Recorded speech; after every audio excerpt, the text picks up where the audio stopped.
Hey everyone, welcome back to physics लड़की। My self Surabhi और आज की इस वीडियो में हम डिस्कस कर रहे हैं केस स्टडी टाइप क्वेश्चंस। तो जैसे कि आप सब लोग जानते ही हैं, बोर्ड्स 2021 टू 2022 का जो एग्जाम पैटर्न है वो चेंज हो चुका है और टर्म 1 में हमसे पूछे जाएंगे एमसीक्यू टाइप क्वेश्चंस। उन्हीं एमसीक्यू टाइप क्वेश्चंस में से आज हम डिस्कस कर रहे हैं केस स्टडी टाइप क्वेश्चंस। उन्हीं एमसीक्यू टाइप क्वेश्चंस में असर्शन और रीजन क्वेश्चंस भी आते हैं और assertion and reason type questions already मैं डिस्कस कर चुकी हूं, लेकिन वो वीडियोस जो हैं वो यूनिट वाइज हैं, राइट। और हम जो अभी डिस्कस कर रहे हैं वो चैप्टर वाइज हम डिस्कस कर रहे हैं केस स्टडी टाइप क्वेश्चंस, और इसी तरीके से मैं चैप्टर वाइज लेकर के आऊंगी आप लोगों के लिए assertion and reason type questions भी, ताकि आप लोगों को टर्म 1 में कोई भी दिक्कत ना आए, आप प्रैक्टिस कर सके assertion reason as well as case study type questions. इनको आप बहुत अच्छी तरीके से समझ लीजिए कि किस टाइप के क्वेश्चंस होते हैं, है ना। इनको बहुत अच्छी तरीके से प्रैक्टिस कर लीजिए ताकि बहुत ही इजीली आप एग्जाम दे पाए, राइट। तो स्टार्ट करते हैं चैप्टर 1 से, case study type question. So this will be our part first video, क्योंकि बहुत लॉन्ग हो जाएगी वीडियो, राइट। स्टार्ट करते हैं हमारे क्वेश्चन नंबर फर्स्ट से। अच्छा, इससे पहले हम थोड़ा सा समझ लेते हैं ये case study type questions actually में होते क्या हैं, राइट। तो लास्ट ईयर जो सैंपल पेपर रिलीज किया था सीबीएसई ने, उसमें भी हमारे केस स्टडी टाइप क्वेश्चन और assertion and reason type questions थे, लेकिन जो केस स्टडी टाइप क्वेश्चंस थे वहां पर सिर्फ और सिर्फ 2 थे, और उसमें भी क्या था कि पैराग्राफ देते थे हमको और उसमें हमसे पूछे जाते थे 5 एमसीक्यू टाइप क्वेश्चंस, जिसमें से हमको 4 एमसीक्यूज जो हैं वो करने रहते हैं, राइट। जैसे कि आप यहाँ पर देख सकते हो, ये हमको दे दिया इस टाइप से एक पैराग्राफ, और फिर हमको इसी पैराग्राफ से रिलेटेड 4 क्वेश्चंस जो हैं हमको 5 क्वेश्चंस में से प्रैक्टिस करने होते हैं, ठीक है। अब ये क्लियर हमको तभी होगा जब सीबीएसई का 2021 और 2022 का जो बोर्ड्स का सैंपल पेपर है टर्म 1 का, वो रिलीज होगा, राइट। सो अभी हम 5 क्वेश्चंस डिस्कस करेंगे, ठीक है। अब एग्जाम पैटर्न में किस तरह से आएगा, पूरे टोटल ओवरऑल हमको 5 क्वेश्चंस ही करने हैं या फिर पिछली बार की तरह हमसे 5 क्वेश्चंस देकर के 4 क्वेश्चंस हमसे पूछेंगे, राइट। तो स्टार्ट करते हैं, कुछ इस तरह से होता है। अच्छा, ये जैसे हमारा इंग्लिश में होता है ना अनसीन पैसेज, वैसा बिल्कुल नहीं है कि यार हमको जो ऊपर पैराग्राफ दिया रहता है ना, और नीचे हमसे जो एमसीक्यूज पूछते हैं वो उसी से रिलेटेड होगा या उसी पैराग्राफ में हमको आंसर मिलेगा, राइट। तो इसमें ऐसा बिल्कुल भी नहीं है, ये सिर्फ आपको पैराग्राफ दिया रहेगा ये हिंट देने के लिए कि जो क्वेश्चंस नीचे एमसीक्यूज में पूछे हैं वो इसी टॉपिक से रिलेटेड हैं, बस, इससे ज्यादा और कुछ नहीं है। ऐसा बिल्कुल भी नहीं है कि नीचे जो एमसीक्यूज होंगे वो उसके आंसर आपको पैराग्राफ में मिलेंगे, ऐसा बिल्कुल भी नहीं है, राइट। तो जैसे जैसे आप क्वेश्चंस प्रैक्टिस करते जाओगे बहुत ही इजीली क्लियर होता जाएगा ये केस स्टडी टाइप क्वेश्चंस या फिर assertion and reason type questions कैसे होते हैं। तो जितने मैक्सिमम क्वेश्चंस आप प्रैक्टिस कर सकते हो एक चैप्टर से, करते रहो, क्लियर है। तो स्टार्ट करते हैं हमारे फर्स्ट क्वेश्चन से। तो देखें, क्वेश्चन नंबर फर्स्ट है, electric charge is the physical property of matter that causes it to experience a force when placed in an electromagnetic field. There are 2 types of charges, positive and negative charges. Also like charges repel each other whereas unlike charges attract each other. So इस paragraph को हमको read करके ये समझ आया है, ये जो पैराग्राफ है ये किसके ऊपर है, इलेक्ट्रिक चार्जेस के बारे में है। इलेक्ट्रिक चार्जेस क्या होती है, फिजिकल प्रॉपर्टी है मैटर की, एक्सपीरियंस करता है चार्ज। अगर इलेक्ट्रोमैग्नेटिक फील्ड, इलेक्ट्रिक फील्ड में प्लेस कर दिया जाए किसी चार्ज को, चार्ज 2 तरीके के होते हैं, पॉजिटिव और नेगेटिव। लाइक चार्जेस रिपेल करते हैं और अनलाइक चार्जेस एक दूसरे को अट्रैक्ट करते हैं, राइट। और अब हम स्टार्ट करते हैं इसी से रिलेटेड हमारा question number first. So question number first है, charge on a body which carries 200 excess electron is. तो बेसिकली यहां पर हमको क्या पूछा है, चार्ज पूछा है कि एक बॉडी है जिसके पास 200 एक्सिस इलेक्ट्रॉन्स होंगे, यानी कि नंबर ऑफ इलेक्ट्रॉन्स हमारे कितने हो गए, 200, यानी कि n हमारा कितना हो गया, क्लियर है। तो नंबर ऑफ इलेक्ट्रॉन्स हमारे कितने हो गए 200 और हमसे क्या पूछा है चार्ज यानी कि Q हमसे यहां पर पूछा है। तो क्लियरली हम यहां पर क्या अप्लाई कर सकते हैं, प्रॉपर्टीज ऑफ चार्जेस में से क्वांटाइजेशन ऑफ चार्ज पढ़ा होगा आपने, that is Q is equal to plus minus NE where N is the number of electrons and E is the basic unit or fundamental unit of charge and Q is total charge। तो यहाँ पर हमको N की value कितनी दी हुई है 200 और यहाँ पर इलेक्ट्रॉन्स की बात की है यानी कि E basic unit of electron, हमारा बेसिक यूनिट ऑफ चार्ज हमारा इलेक्ट्रॉन का कितना होता है -1.6 into 10 to the power -19 coulomb, है ना, एक इलेक्ट्रॉन का चार्ज।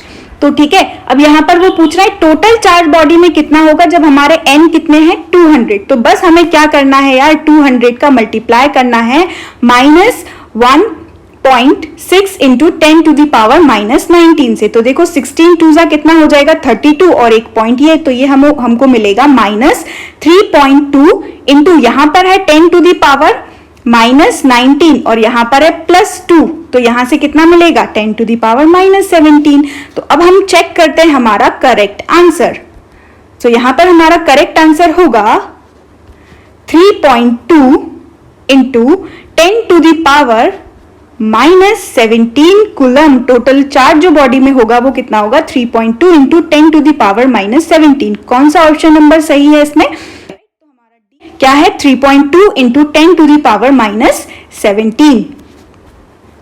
नेक्स्ट क्वेश्चन देखते हैं, charge on a body which carries 10 excess electron is, एक बॉडी जिसके पास 10 एक्सिस इलेक्ट्रॉन्स हैं।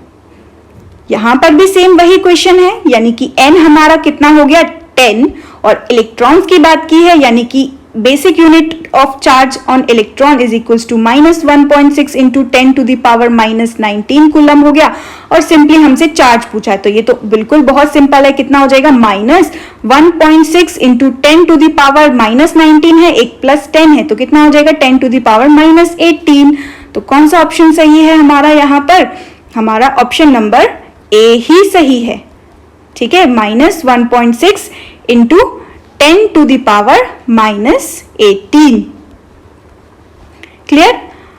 देखते हैं next question, charge is transferable, associated with mass, conserve. बिल्कुल सही बात है, चार्ज जो है वो ट्रांसफर हो सकता है ना, यानी कि इलेक्ट्रॉन्स मूव हो गए। इलेक्ट्रॉन क्या है, इलेक्ट्रॉन के पास क्या है नेगेटिव चार्ज, इलेक्ट्रॉन्स मूव हो रहे हैं मतलब ट्रांसफर हो रहे हैं एक बॉडी से दूसरे बॉडी में, मतलब चार्ज क्या है ट्रांसफरेबल है। एसोसिएटेड विथ मास, अगर हमारा इलेक्ट्रॉन एक बॉडी से दूसरी बॉडी में जाएगा, इलेक्ट्रॉन के पास मास भी होता है यानी कि हमारे चार्ज से एसोसिएटेड है हमारा मास। बिल्कुल सही बात है। थर्ड थिंग यहाँ पर है कंजर्व्ड, यहाँ बिल्कुल हमारा चार्ज जो है वो कंजर्व भी होता है यार, ये प्रॉपर्टी है हमारे चार्ज की, right. Charge can neither be created nor it can be destroyed, यानी कि हमारा चार्ज क्या है कंजर्व्ड है। तो all of the above, charge यहाँ पर ट्रांसफरेबल भी है, एसोसिएटेड विथ मास भी है और कंजर्व भी होता है, यानी कि यहाँ पर हमारा करेक्ट आंसर हो गया ऑप्शन नंबर डी, राइट। बढ़ते हैं नेक्स्ट क्वेश्चन की तरफ। क्वेश्चन है fourth, a body is positively charge, it implies that. हमारी एक बॉडी कैसी है, पॉजिटिवली चार्ज है, तो इसका मतलब क्या है। A, there is only positive charge in the body, ये तो पॉसिबल नहीं है कि उस बॉडी के पास सिर्फ और सिर्फ पॉजिटिव चार्ज हो, right. B, there is positive as well as negative charge in the body but the positive charge is more than the negative charge, ये हो सकता है। आगे पढ़ते हैं, there is equal positive and negative charge in the body but the positive charge lies in the outer region. यार इसका तो कोई मतलब ही नहीं है, बाहर पॉजिटिव चार्ज कैसे आउटर रीजन में लाई कर सकता है यार। पॉजिटिव चार्ज यानी कि प्रोटॉन, प्रोटॉन हमारा कहाँ रहेगा, न्यूक्लियस में। D, the negative charge is displaced from its position, negative charge displace हो गया उसकी पोजीशन से, तो ये इसका भी कोई मतलब नहीं है, राइट। तो हमारा जो करेक्ट आंसर होगा वो क्या होगा, there is positive as well as negative charge in the body, उस बॉडी में नेगेटिव चार्ज भी है पॉजिटिव चार्ज भी है, लेकिन जो पॉजिटिव चार्ज है वो ज्यादा है as compare to negative charge, उस बॉडी को हम कहते हैं positively charge body.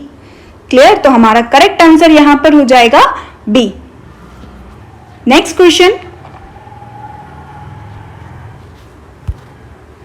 fifth, on rubbing, when one body gets positively charged and other negatively charged, the electrons transferred from positively charged body to negatively charged body are. जब हम दो bodies को रब कर रहे हैं तो एक बॉडी पॉजिटिवली चार्ज हो जाती है और दूसरी बॉडी हमारी कैसी हो गई, नेगेटिवली चार्ज हो गई। तो जो इलेक्ट्रॉन्स का ट्रांसफर हुआ पॉजिटिव बॉडी में से नेगेटिव बॉडी की तरफ, तो जो इलेक्ट्रॉन्स होते हैं वो कौन से इलेक्ट्रॉन्स होते हैं, हमसे पूछा है क्या वो वैलेंस इलेक्ट्रॉन्स होते हैं, सिर्फ इलेक्ट्रॉन्स ऑफ इनर शेल होते हैं, दोनों valence shell and electrons of inner shell होते हैं, या फिर नन ऑफ द अबव। तो यार जो हमारे इलेक्ट्रॉन्स ट्रांसफर होते हैं वो कौन से होते हैं, वैलेंस इलेक्ट्रॉन्स बोलते हैं, या फिर इसको हम क्या बोल सकते हैं, फ्री इलेक्ट्रॉन्स, है ना। जो फ्री इलेक्ट्रॉन्स होते हैं हमारे आउटर मोस्ट शेल में, वही इलेक्ट्रॉन्स जो हैं वो ट्रांसफर होते हैं एक बॉडी से दूसरी बॉडी में। ठीक है, जब हम दोनों बॉडी को क्या कर रहे हो, रब कर रहे हो, तो रबिंग में सिर्फ वैलेंस इलेक्ट्रॉन जाते हैं, या फिर हम बोल सकते हैं फ्री इलेक्ट्रॉन्स जाते हैं, या फिर आउटर मोस्ट शेल में जो हमारे इलेक्ट्रॉन्स होते हैं वो जाते हैं, ना कि जो इनर मोस्ट शेल में हो। क्लियर हो गया। तो इस टाइप से देखो, आई होप आपको थोड़ा बहुत अब आइडिया आ गया होगा कि हमको जो पैराग्राफ दिया रहता है वो सिर्फ और सिर्फ इतना बताता है कि यार आपको चार्जेस से क्वेश्चन मिलने वाले हैं। ठीक है, चार्ज से एसोसिएटेड कुछ आपको एमसीक्यू पूछने वाले हैं। इसका मतलब ये नहीं है कि बिल्कुल जो एमसीक्यूज हमारे पास है उसका आंसर हमको पैराग्राफ में मिलेगा, ऐसा कुछ नहीं होता है। ठीक है, तो जैसे कि हमने यहाँ पर पूरे 5 क्वेश्चंस डिस्कस किए, हो सकता है आपको क्वेश्चंस में बोले you have to attempt only 4 questions, तो आप वहां पर 4 क्वेश्चंस ही अटेम्प्ट करना। ठीक है, देखते हैं हमारा second question. Electric field strength is proportional to the density of line of force. That is, electric field strength at a point is proportional to the number of line of force cutting a unit area element placed normal to the field at that point. बिल्कुल सही बात है कि जो हमारी electric field strength है वो proportional होती है डेंसिटीज ऑफ लाइन, मतलब जितनी ज्यादा डेंसिटीज होगी हमारी इलेक्ट्रिक फील्ड लाइंस की, उतनी ही ज्यादा हमारी इलेक्ट्रिक फील्ड की स्ट्रेंथ होगी या इलेक्ट्रिक फील्ड का मैग्नीट्यूड होगा। Electric field strength at a point is proportional to the number of line of force cutting a unit area element placed normal to the electric field at that point, है ना। जो हमारा electric field strength है एक point पर वो क्या होता है, प्रोपोर्शनल होता है किसके, नंबर ऑफ लाइंस, यानी कि number of electric field lines जो कि पास हो रही हो कहां से, एक एरिया एलिमेंट से, और वो भी कैसे पास होना चाहिए, normal to the field lines, normal to the electric field at that point. As illustrated in the given figure, the electric field at P is stronger than at Q. तो जैसे कि आप यहाँ पर देख सकते हो कि जो हमारी इलेक्ट्रिक फील्ड लाइंस हैं वो P पर कैसी हैं, तो जैसे कि आप यहाँ पर देख सकते हो जो हमारी इलेक्ट्रिक फील्ड लाइंस हैं वो P पर कैसी हैं, ज्यादा, है ना, और Q पर कैसी हैं, weak. Number of field lines Q से कैसी पास हो रही है, कम पास हो रही है, यानी कि वहां पर हमारी इलेक्ट्रिक फील्ड कैसी है, वीकर है, और P पर हमारी maximum number of field lines जो है वो पास हो रही है, यानी कि हमारा P पर इलेक्ट्रिक फील्ड का स्ट्रेंथ कैसा है, ज्यादा। तो बेसिकली यहाँ पर हमको इलेक्ट्रिक फील्ड लाइंस के बारे में, इलेक्ट्रिक फील्ड के बारे में कुछ एमसीक्यूज आने वाले हैं। तो देखते हैं हमारा फर्स्ट क्वेश्चन। क्वेश्चन है electric line of force about a positive point charge are. Electric line of force यानी कि हमारी इलेक्ट्रिक फील्ड लाइंस जो है वो पॉजिटिव चार्ज के लिए कैसी होती है, बिल्कुल रट रखा होगा आपने कि जो पॉजिटिव चार्ज है उसकी जो इलेक्ट्रिक फील्ड लाइंस होती हैं वो कैसी होती हैं, आउटवर्ड। इसको हम क्या बोलते हैं, रेडियली आउटवर्ड, राइट। तो हमारा कौन सा ऑप्शन यहाँ पर सही है, ऑप्शन नंबर सी में देखो ये लिखा है रेडियली आउटवर्ड। तो एक पॉजिटिव पॉइंट चार्ज के लिए इलेक्ट्रिक फील्ड लाइंस या फिर इलेक्ट्रिक लाइन ऑफ फोर्स कैसी होती हैं, radially outwards. Next question, which of the following is false for electric line of force. तो यहाँ पर हमको इलेक्ट्रिक फील्ड लाइंस के बारे में कुछ गिवन है और हमें ये पता करना है कि इनमें से कौन सा स्टेटमेंट जो है वो रॉन्ग है। तो रीड करते हैं। देखो ए में हमको क्या दिया हुआ है, ए में हमको दिया है they always start from positive charge and terminate on negative charges. बिल्कुल सही बात है कि जो हमारी इलेक्ट्रिक फील्ड लाइंस है वो कहां से निकलती है, फ्रॉम पॉजिटिव चार्ज, और टर्मिनेट होती है कहां पर, नेगेटिव चार्ज। स्पेस में कहीं बीच में टर्मिनेट हमारी फील्ड लाइंस नहीं होती हैं, राइट। तो हमारा जो फर्स्ट ए है वो बिल्कुल सही स्टेटमेंट है। Second, they are always perpendicular to the surface of charge conductor. बिल्कुल सही बात है कि हमारी जो इलेक्ट्रिक फील्ड लाइंस होती है वो सरफेस कंडक्टर के सरफेस पर कैसी होती है, नॉर्मल होती है, परपेंडिकुलर होती है। Third, they always form closed loop. तो ये तो प्रॉपर्टी नहीं है। इलेक्ट्रिक लाइन ऑफ फोर्स या फिर इलेक्ट्रिक फील्ड लाइंस की प्रॉपर्टी क्या होती है, they do not form closed loop. यार ऊपर ही अभी तो देखा हमने हमारी फील्ड लाइंस कैसी होती है, पॉजिटिव से निकलती है और नेगेटिव में जाती है यार, है ना, नेगेटिव से थोड़ी ना निकलती है। अगर हमारी फील्ड लाइंस नेगेटिव से निकलकर पॉजिटिव में जाती तो वो एक क्लोज्ड लूप बना सकती थी, लेकिन यहाँ पर हमारी जो इलेक्ट्रिक फील्ड लाइंस हैं वो क्लोज्ड लूप नहीं बनाती है। क्यों? क्योंकि उसका जो डायरेक्शन होता है वो कैसा होता है, from positive to negative, right. D, they are parallel and equally spaced in the region of uniform electric field। बिल्कुल सही बात है कि यार अगर यूनिफॉर्म इलेक्ट्रिक फील्ड है तो उसमें इलेक्ट्रिक फील्ड लाइंस हम कैसी बनाते हैं, एक दूसरे से पैरेलल बनाते हैं और इक्वल स्पेस्ड या फिर इक्वल डिस्टेंस पर बनाते हैं, ठीक है। तो यहाँ पर हमारा जो फॉल्स स्टेटमेंट है वो कौन सा है, C। क्लियर है? तो इस टाइप के इजी क्वेश्चन ही हमसे पूछे जाते हैं। Next question, electric field lines are curved. Electric field lines जो हैं वो क्या है, कर्व्ड होती है। कहां पर कर्व्ड होती हैं? A, in the field of a single positive और सिंगल नेगेटिव चार्ज। तो अभी हमने देखा कि एक पॉजिटिव पॉइंट चार्ज है तो उसके लिए तो कुछ इस तरह से रेडियली आउटवर्ड होती है ना फील्ड लाइंस। कर्व्ड कहाँ होती है यार, है ना। सेकंड में हमको क्या दिया हुआ है, सेकंड में हमको बोला है in the field of two equal and opposite charges. हाँ बिल्कुल सही बात है। अगर हमारे पास यहाँ पर एक पॉजिटिव रखा है, यहाँ पर एक नेगेटिव चार्ज रखा है, ठीक है, तो इलेक्ट्रिक फील्ड लाइंस निकलेंगी पॉजिटिव से और एंटर होंगी नेगेटिव में। तो यहाँ पर देखो ये बन गया ना कर्व, है ना। तो हमारा इस केस में कर्व बनेगा इलेक्ट्रिक फील्ड लाइंस का, है ना। C, in the field of two like charges. हाँ यहां पर भी बनेगा। देखो अगर हमारे पास दो पॉजिटिव चार्जेस हैं, है ना, तो पॉजिटिव से निकलेगी इलेक्ट्रिक फील्ड लाइंस लेकिन रिपेल हो जाएगी। पॉजिटिव से निकलेगी रिपेल हो जाएगी, पॉजिटिव से निकलेगी रिपेल हो जाएगी, पॉजिटिव से निकले रिपेल हो जाएगी, यानी कि ये कुछ इस तरीके से। तो यहां पर भी हम देख सकते हैं कर्व तो बन रहा है ना, कर्व तो बन रहा है कुछ इस तरह से हमारा कर्व बनेगा, राइट। तो हमारे दोनों ही केसेस में हमारी इलेक्ट्रिक फील्ड लाइंस कैसी होती है, कर्व्ड होती है।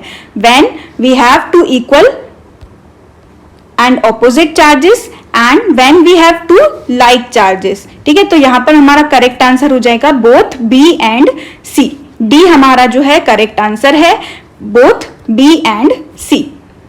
Clear? Fourth question, which one of the following patterns of electric line of force is not possible in the field due to stationary charges।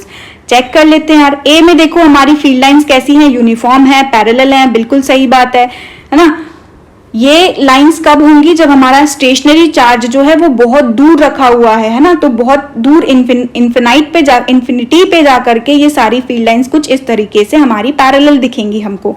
B पर अगर हम देखें तो यार यहाँ पर बीच में सेंटर में रखा हुआ होगा हमारा पॉजिटिव चार्ज, है ना, और पॉजिटिव चार्ज से निकलती हुई हमारी रेडियली आउटवर्ड फील्ड है, तो बी भी बिल्कुल करेक्ट है। सी की अगर हम बात करें तो यार यहाँ पर क्लियरली आप देख सकते हो सी में हमारी फील्ड लाइंस कैसी हैं, सर्कुलर लूप बन रही है, यानी कि सी हमारा जो है वो पॉसिबल नहीं है pattern.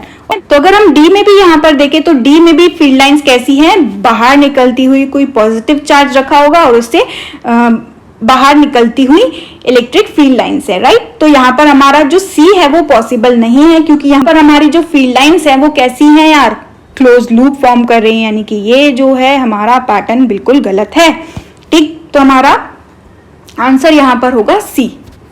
Next, the figure below shows the electric field lines due to two positive charges. The magnitude EA, EB and EC of the electric field lines at a point A, B and C respectively are related as। तो देखो clearly अगर हम diagram देखें तो यहाँ पर A, B और ये A, ये B और ये C पर हमको क्या करना है, ये बताना है कि कहां पर इलेक्ट्रिक फील्ड का मैग्नीट्यूड ज्यादा होगा, किससे ज्यादा होगा। देखो क्लियरली अगर हम ए पॉइंट को देखें तो ए पॉइंट के आसपास दोनों तरफ क्या है, magnetic field, electric field lines कैसी है, ज्यादा है ना। तो यहाँ पर इलेक्ट्रिक फील्ड लाइंस जो हैं वो ज्यादा हैं, यानी कि इलेक्ट्रिक फील्ड स्ट्रेंथ भी हमारी ए पर कैसी होगी, ज्यादा होगी। अगर हम सी को यहाँ पर देखें तो यार सी से तो बहुत दूर दूर है ना फील्ड लाइंस, हमारी सी पॉइंट से कैसी है, बहुत दूर दूर फील्ड लाइंस हैं। हाँ, तो यहाँ पर स्ट्रेंथ कैसी हो जाएगी, सबसे कम। और अगर हम बी के पास देखें तो यहाँ पर बी के पास में हमारी फील्ड लाइंस हैं।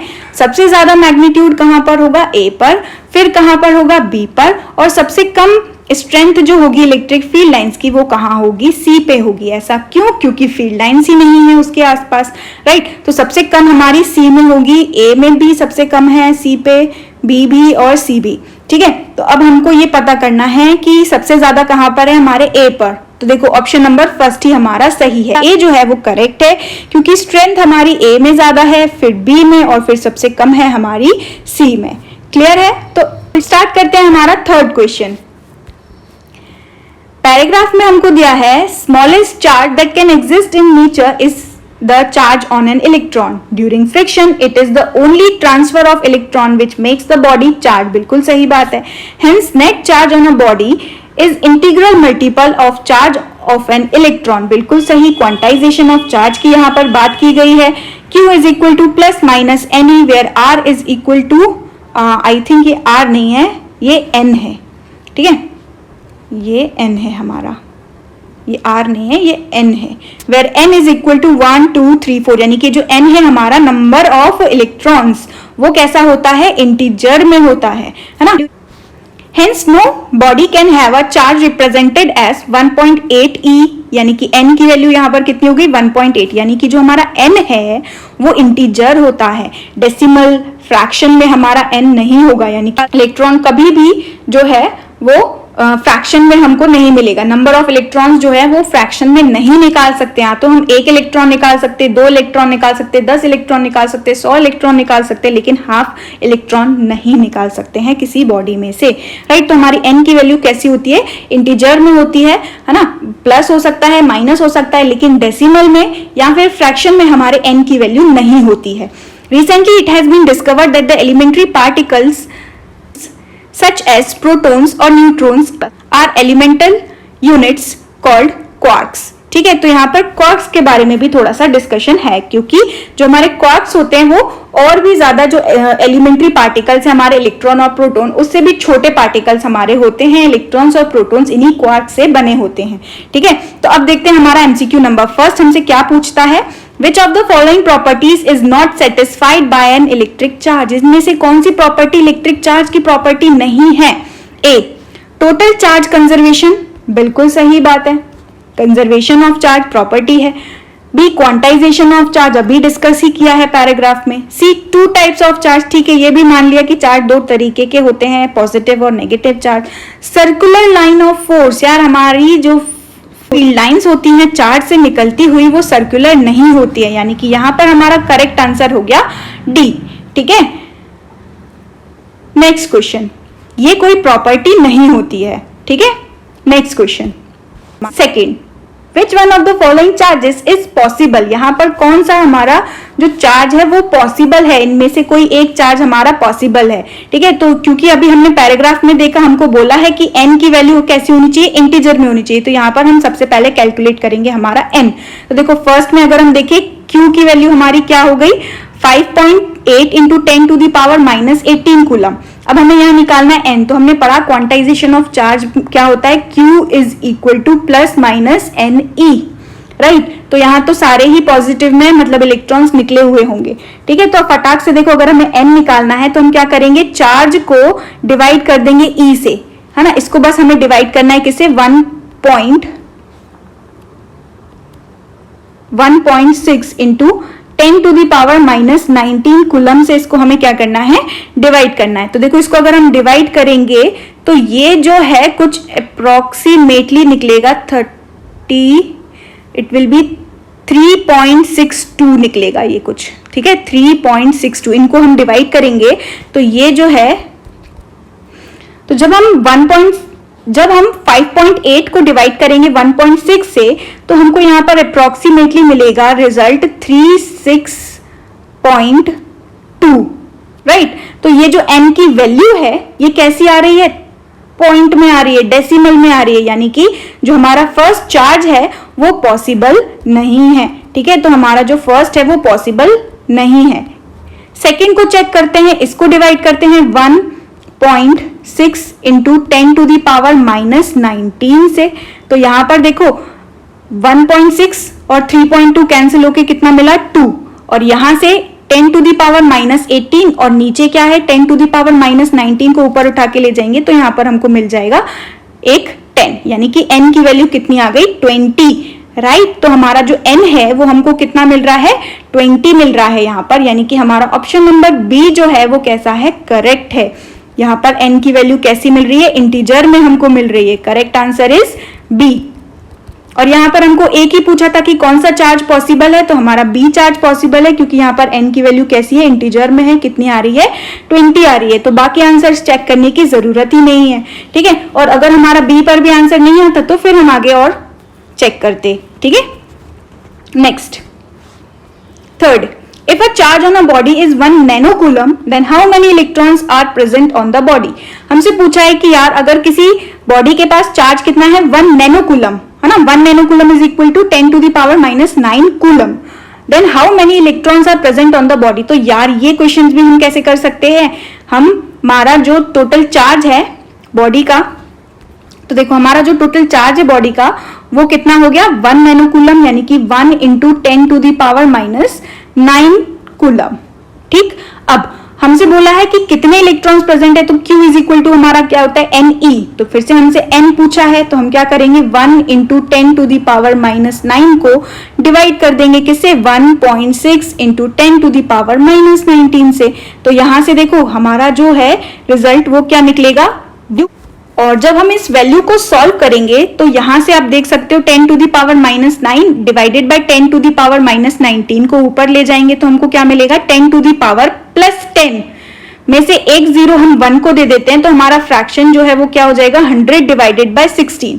तो इसका जो रिजल्ट है वो हमको क्या मिलेगा 6.25, और ऊपर हमारा क्या आ जाएगा 10 टू द पावर 9, यानी कि डी जो है ऑप्शन हमारा वो बिल्कुल करेक्ट है। तो यहां पर हमारा करेक्ट आंसर क्या हो गया D 6.25 into 10 to the power minus तो यहां पर हमारा जो करेक्ट आंसर है वो क्या हो गया डी, जो कि कितना है 6.25 इंटू 10 टू दी पावर 9। कैसे निकाला ये, वही quantization of charge Q is equal to NE करके। ठीक है ना simple questions. Fourth, if a body gives out 10 to the power 9 electrons every second, how much time is required to get a total charge of 1 coulomb from it। यार ये तो हमारा example NCERT का example का question है ना। इसको अगर आपको डिटेल में समझना है तो आप ऑलरेडी वीडियो मैंने बना के रखी है NCERT एग्जाम्पल्स के ऊपर, तो वहां पर आप देख सकते हो। यहाँ पर मैं शॉर्ट में एक्सप्लेन कर देती हूँ, ठीक है, लेकिन आपको कंप्लीट सॉल्यूशन चाहिए तो आप वो वीडियो जरूर देख लेना, NCERT एग्जाम्पल चैप्टर नंबर 1। ठीक, तो क्वेश्चन क्या है देखो, if a body gives out 10 to the power 9 electrons every second, body एक सेकेंड में कितने electron 10 to the power 9 electrons निकाल रही है।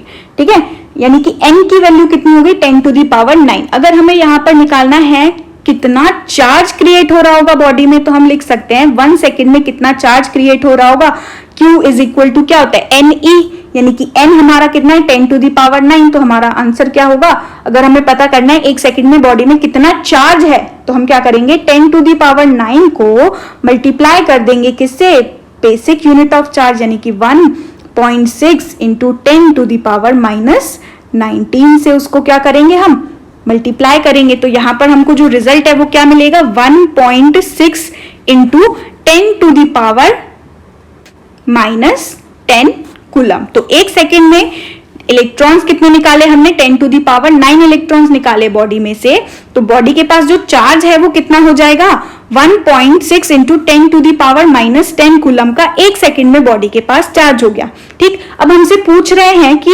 हमें कितना टाइम लगेगा अगर हमें बॉडी को चार्ज करना है कितना 1 कूलम का। तो यार यहां से हम क्या करेंगे, इधर हमारा क्या है लेफ्ट साइड में 1 second is equal to 1.6 into 10 to the power minus 10 coulomb है ना।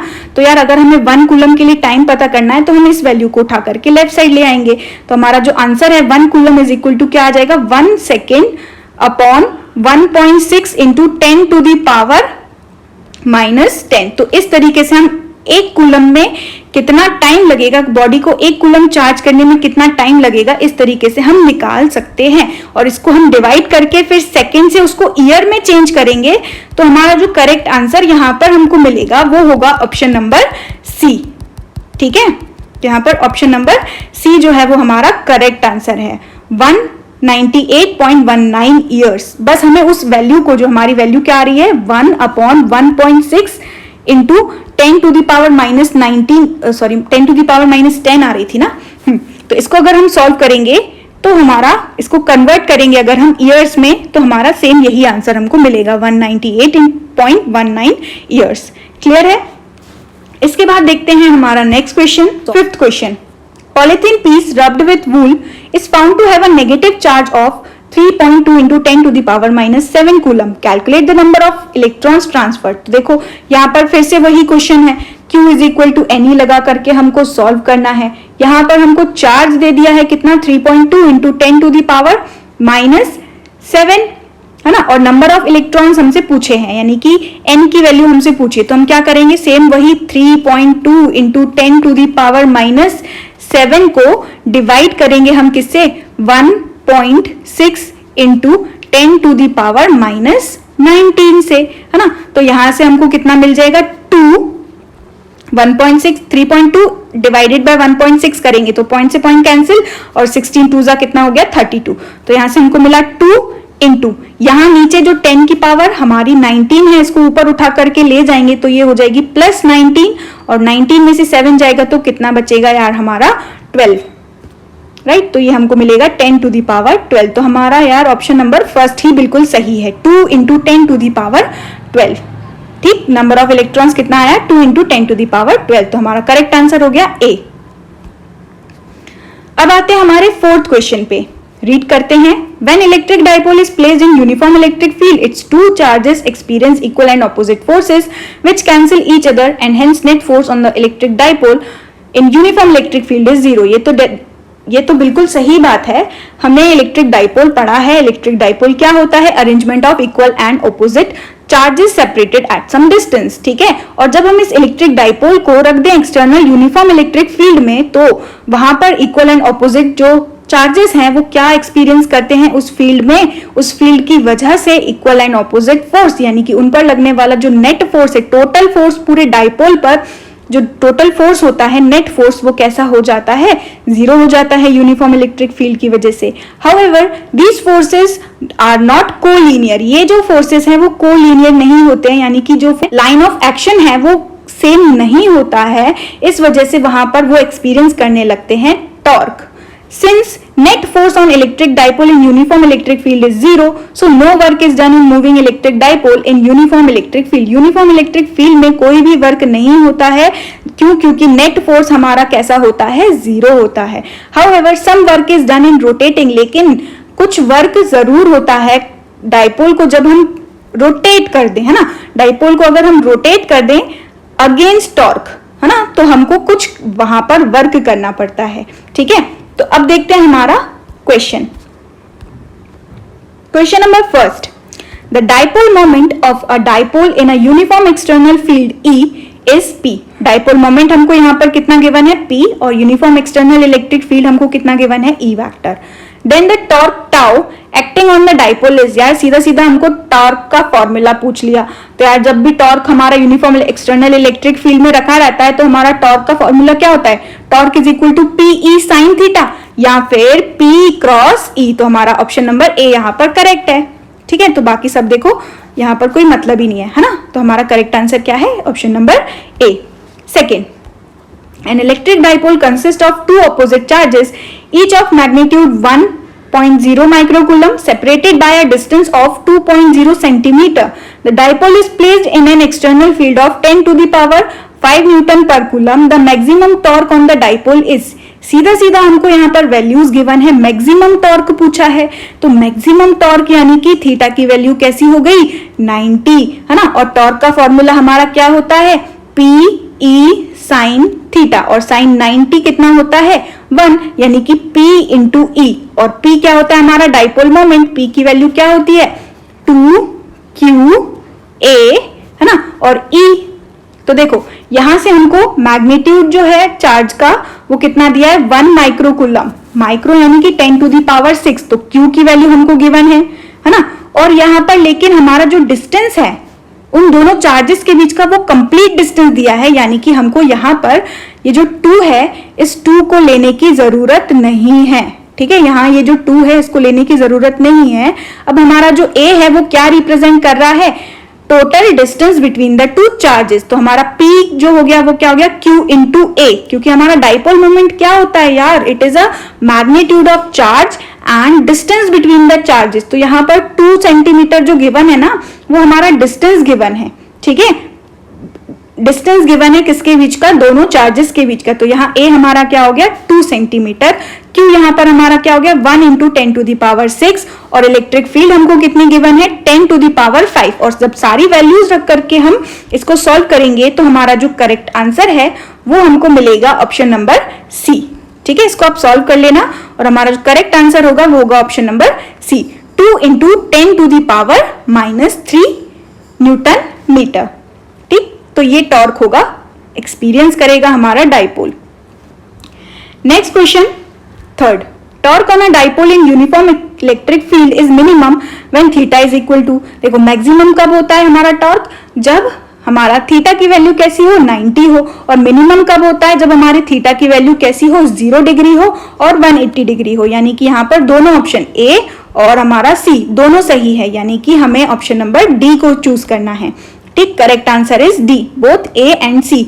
थीटा इक्वल टू 0 डिग्री पे और 180 डिग्री पे हमारा टॉर्क कैसा होता है, मिनिमम होता है। Question number 4, when an electric dipole is held at an angle in a uniform electric field, the net force F and torque on the dipole are।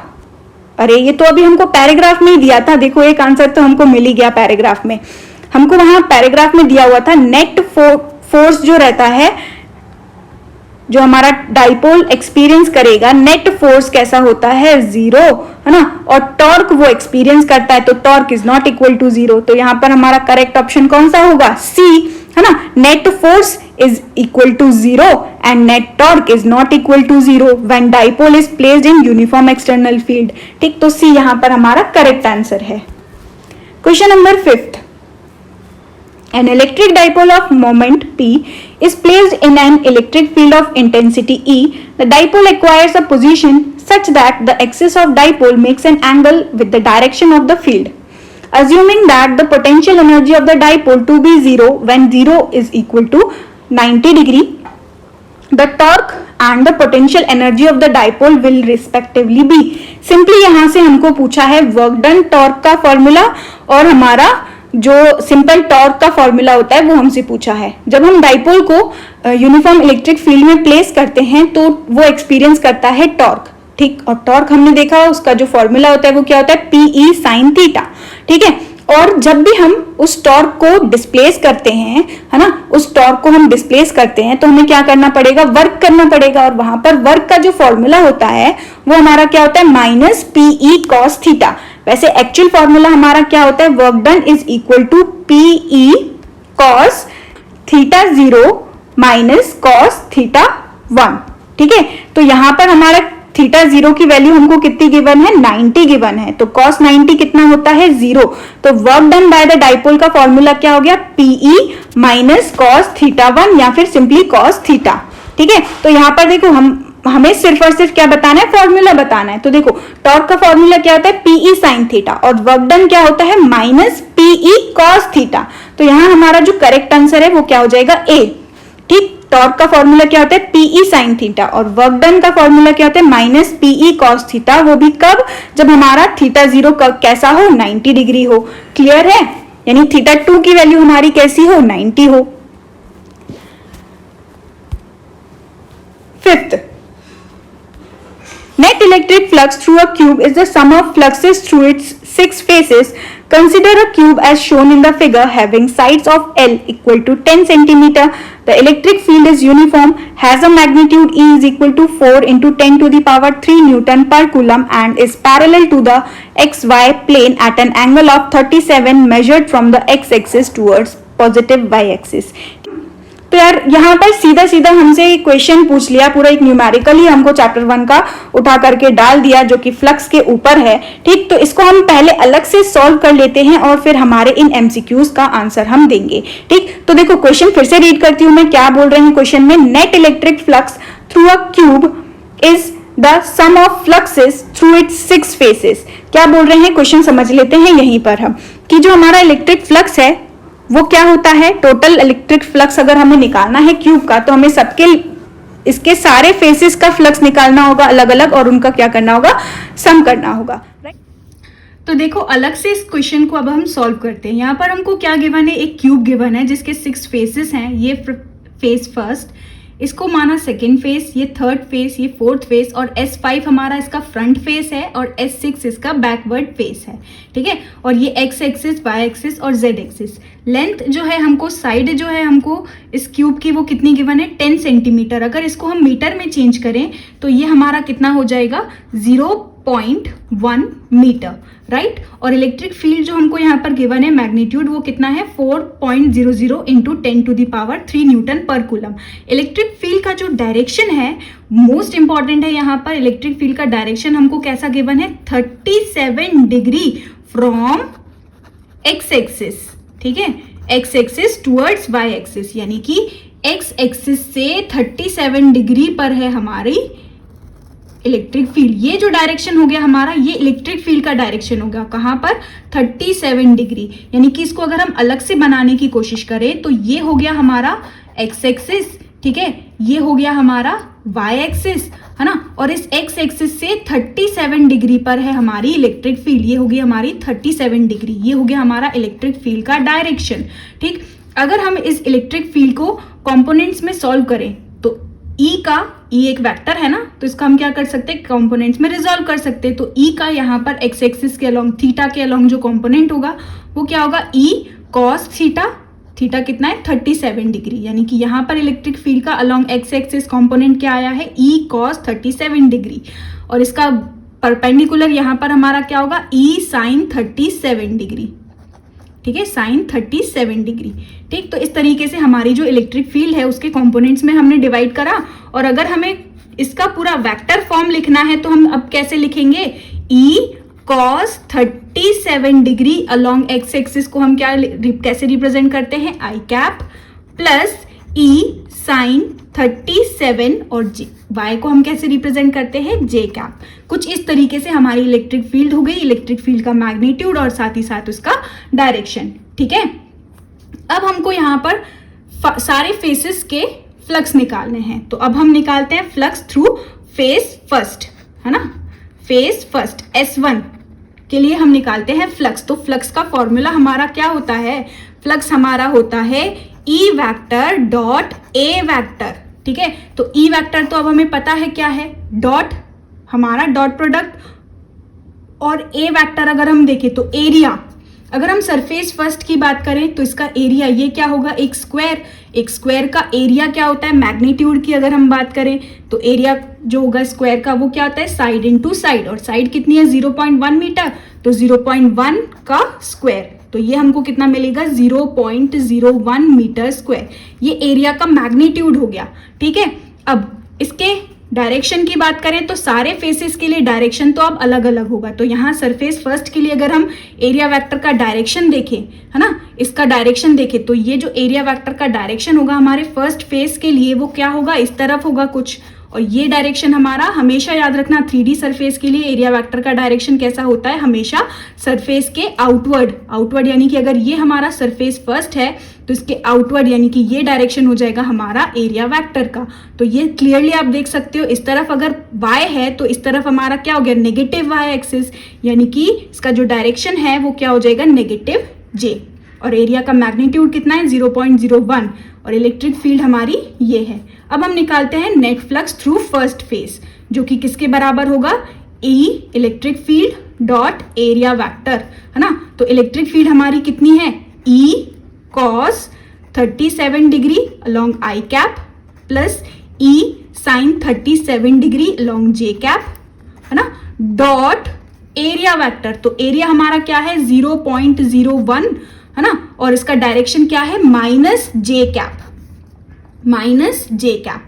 ठीक, अब डॉट प्रोडक्ट करना है हमको इन दोनों का, तो देखो आई डॉट जे क्या होता है 0, तो इसको इसमें मल्टीप्लाई करेंगे हम, आई डॉट जे करेंगे तो क्या होता है 0 होता है, लेकिन जे डॉट जे हमारा कितना होता है 1।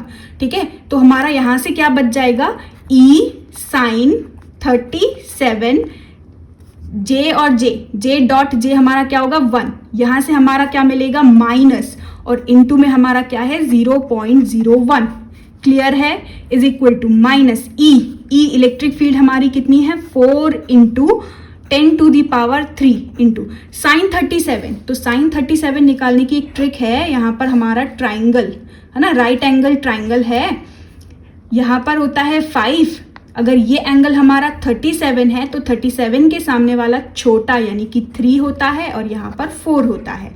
क्लियर है, इस तरीके से हम निकाल सकते हैं साइन 37, यहाँ पर ये 90 होता है और ये होता है हमारा 53। ठीक, तो हमें अभी हमें किसकी जरूरत है 37 डिग्री की। ठीक, तो यहाँ से 37 के सामने अगर हम देखें तो ये 3 है, ये 4 है और ये 5 है, तो ये हमारा हो गया परपेंडिकुलर। अगर हमें यहाँ से इस ट्राइंगल से साइन 37 की वैल्यू निकालनी है तो sine 37 degree is equal to क्या हो जाएगा, परपेंडिकुलर 3 अपॉन हाइपोटेनियस 5। ठीक, परपेंडिकुलर अपॉन हाइपोटेनियस, तो 3/5, तो साइन 37 डिग्री की जो वैल्यू है वो हमको क्या मिली 3/5 इंटू में 0.01। बस इसको अब हमें सॉल्व करना है, तो पॉइंट हटाया, नीचे 2 जीरोज आ गए है ना, 2 जीरोज से ये 2 जीरोज कैंसिल, 5 1 जा 5 2 जा, तो यहां से हमको क्या मिल रहा है माइनस 4 2 जा 8 8 3 जा 24, तो माइनस 24 न्यूटन मीटर स्क्वायर पर कूलम हमारा फ्लक्स थ्रू फर्स्ट फेज निकल गया। आई होप आपको ये क्वेश्चन समझ आया हो। ठीक है, इसके बाद अगर हम सेकेंड फेज के लिए निकाले तो देखो सेकेंड फेज हमारा ये है, इसके लिए जो एरिया वेक्टर का डायरेक्शन होगा वो अलोंग कहाँ हो गया z एक्सिस, यानी कि एरिया वेक्टर सेकेंड फेज के लिए एरिया वेक्टर का डायरेक्शन कैसा हो जाएगा अलोंग पॉजिटिव k। ठीक, ऊपर की तरफ है ना, अलोंग पॉजिटिव के। मैग्नीट्यूड एरिया का अभी भी कितना है 0.01। ठीक है, इलेक्ट्रिक फील्ड अगर हम देखें तो इलेक्ट्रिक फील्ड हमारी क्या होगी, फ्लक्स वापस निकालते हैं, देखो फ्लक्स थ्रू सेकेंड फेज हमारा क्या होगा E डॉट ए, वापस E हमारी कितनी है E cos 37 i cap plus E sine 37 J cap.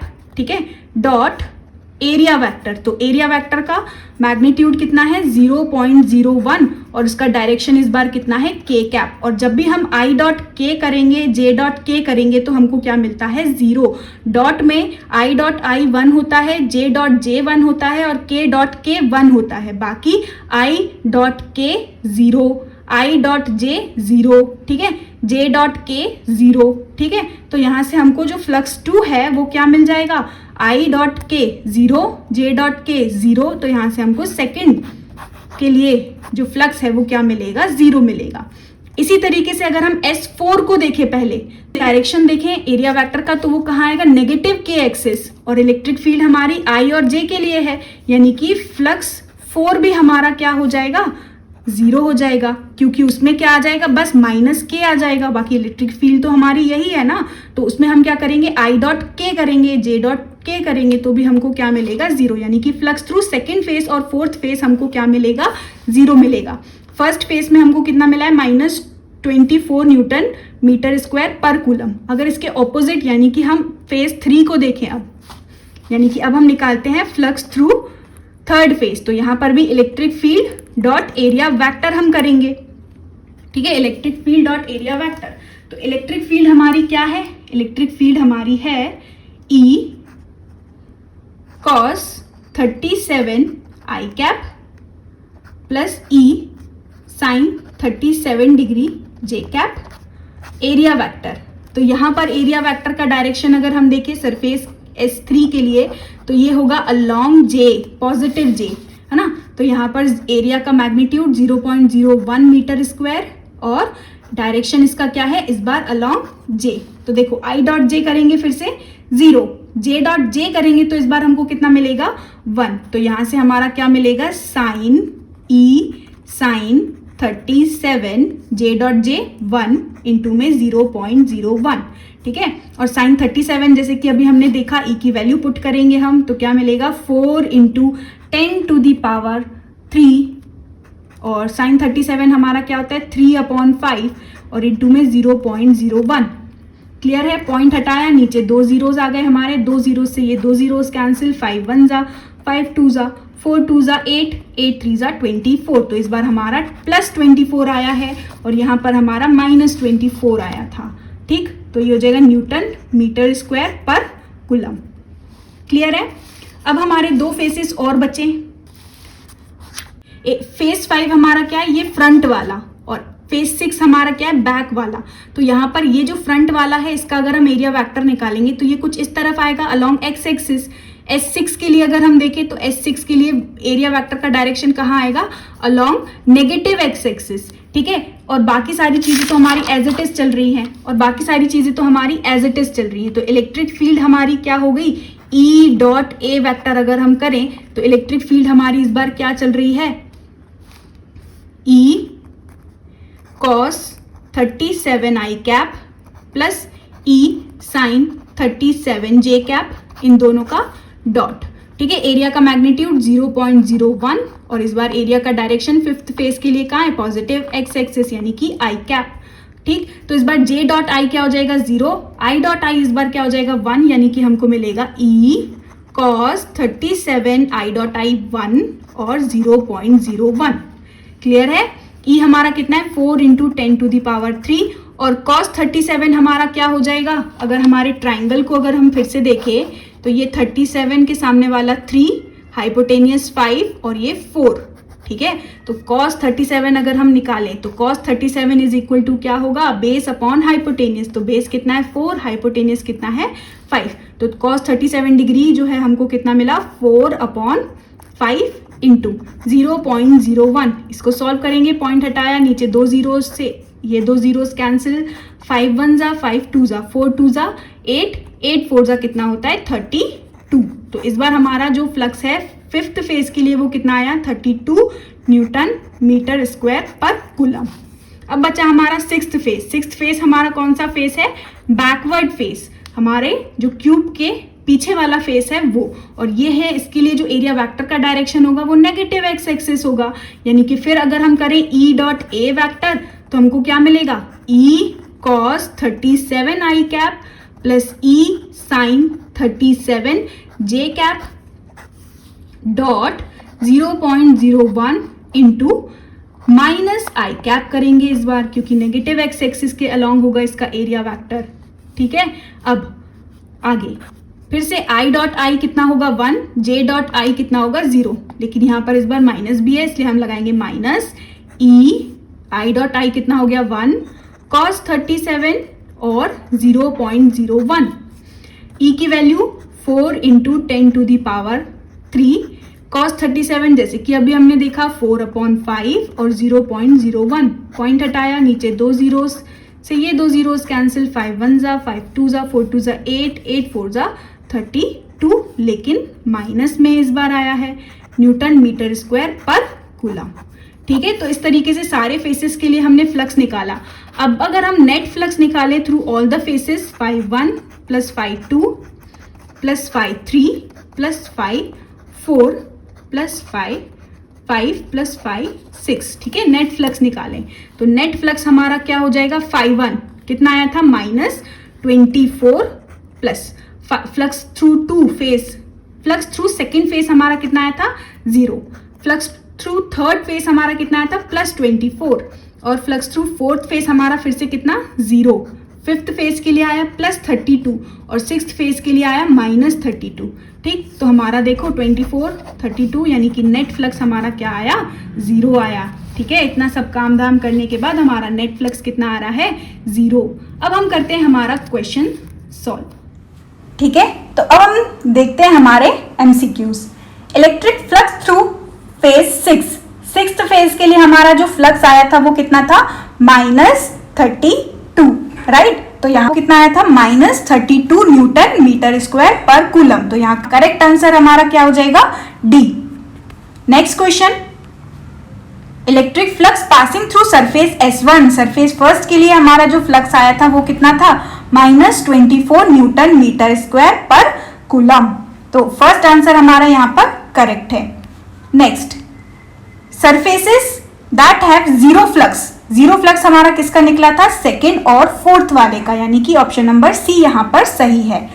Fourth, total net flux through all the faces, सारे फेसेस के लिए जब हमने टोटल फ्लक्स निकाला तो हमारा टोटल फ्लक्स कितना आया, 0, यानी कि आंसर हमारा डी यहाँ पर करेक्ट है। अब हम बात करते हैं फिफ्थ क्वेश्चन की, the dimensional formula of surface integral E dot D S. Surface integral E dot D S यानी कि यहाँ पर हमको फ्लक्स का जो है डायमेंशनल फॉर्मूला पूछा है। हमारे फ्लक्स का जो एसआई यूनिट है वो क्या होता है, न्यूटन मीटर स्क्वायर पर कूलम, राइट। अगर हम न्यूटन देखें तो न्यूटन का जो डायमेंशनल फॉर्मूला है, यानी कि फोर्स का डायमेंशनल फॉर्मूला हमारा वो क्या होता है, mLT की पावर -2। मीटर का देखें तो मीटर हमारी लेंथ की पावर कितनी हो जाएगी, 2 अपॉन में चार्ज हमारा क्या होता है, करंट इंटू टाइम। करंट को हम लेते हैं एम्पियर में, तो ये जाएगा एम्पियर इंटू टाइम, ठीक है। तो अब इसको अगर हम ऊपर ले जाएंगे एम्पियर को, तो एम्पियर की पावर -1 आ रही है। ऑप्शन नंबर कौन सा सही होगा, देखो या तो फर्स्ट वाला हो सकता है या तो थर्ड वाला हो सकता है। m की पावर यहाँ पर कैसी है, 1, l की पावर कैसी हो गई, 2 और 1 3, t की पावर कैसी हो गई, -3 और a की पावर -1। तो देखो आप क्लियरली देख सकते हो हमारा ऑप्शन नंबर डी जो है यहाँ पर बिल्कुल सही है। तो इस तरीके से हम क्वेश्चंस सॉल्व करते हैं, ठीक है। अब आगे के क्वेश्चन हम देखेंगे हमारे पार्ट 2 वाले वीडियो में। अगर आपको ये वीडियो पसंद आई है तो प्लीज़ इसको शेयर करना मत भूलना, बहुत मेहनत लगती है कंटेंट बना करके और फिर प्रेजेंट करने में, ठीक है। सपोर्ट कीजिए, मोटिवेट कीजिए, ताकि और भी मैं वीडियोस आपके लिए लाती रहूं।